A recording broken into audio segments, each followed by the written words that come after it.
Subway messed up my order and they didn't toast it. So, this is going to be an honest review of Subway untoasted. Does it taste the same? Is it worse? Is it better? Let's dive into it.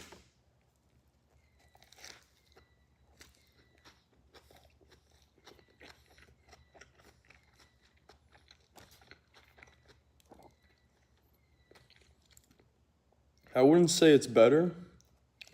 I don't know if it's worse. It's just super different.